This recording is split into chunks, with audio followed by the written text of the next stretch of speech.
Every couple months the rod building bug bites me, and I'm for some reason motivated right now. I think it's because of this little lure here. I've been having a lot of success with it. It's the Confidence Baits Finesse Jig and Craw.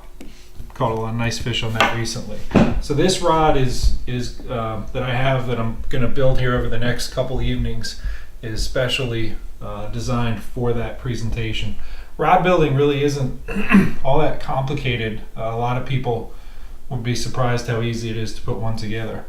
You have your guides here, the tip top, your thread for wrapping those onto the blank here. You have your reel seat. These are arbors that the reel seat sits on.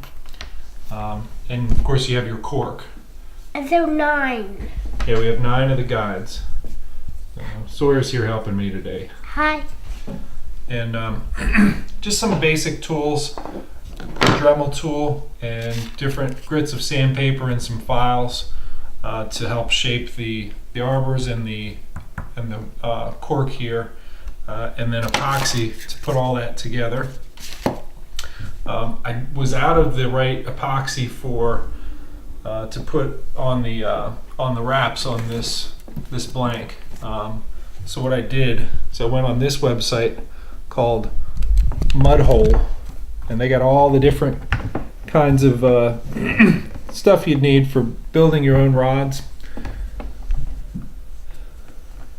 All kinds of stuff in there. Decals, I actually have some decals on order with them. Ordered the decals, and I ordered the coating that you put over the threads when you're done wrapping them. The blanket I'm starting with is a St. Croix, their top end blank. And when you build your own, you can definitely go with a more expensive blank than you would if you bought it off the shelf, because you're putting it together.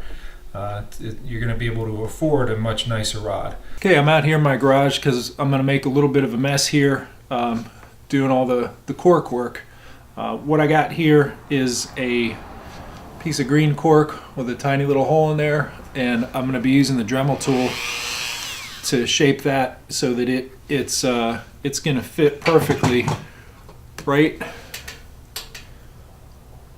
here on the end of that. I want to shape that opening so when it slides down from the tip all the way down there, that it sits right there on the end without sliding off, and so it's good and snug right at that end position. Then I move to the second piece of cork. I'm going to alternate. I'm actually alternating green and that lighter cork. It'll be a little bit of a stripe pattern, but I'm going to do a split grip. Split grips are popular now. I think people just think it looks cool. Another good reason to do the split grip, it costs less. You're paying for less cork. All right, I've already got the butt section done. One thing I forgot to mention is this little piece here, this solid one, is going to be the butt, and that one goes, let me get a different angle, goes right on the end here. I've already got these 3 pieces on there the way I want them, and that is going to be the 4th one. So that right there, once I get the epoxy going, is going to be the butt section of the split grip. Now I got to figure out exactly how far up here I want to be grasping the rod. One thing I like about doing a custom rod is I get to put the handle wherever I want, and my preference is to be fairly close to the butt.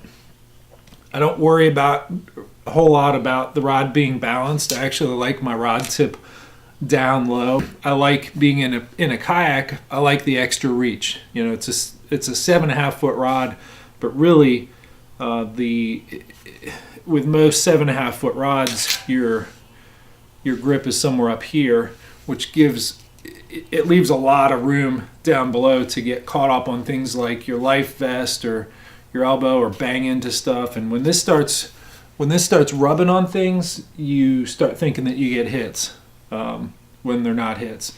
So for that reason, you know, I'm gonna be grabbing the rod somewhere in this range, and that's gonna be you know, my first cork piece is going to be right back here.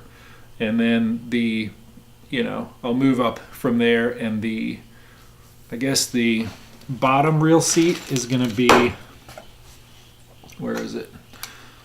Somewhere in this range, somewhere right in there.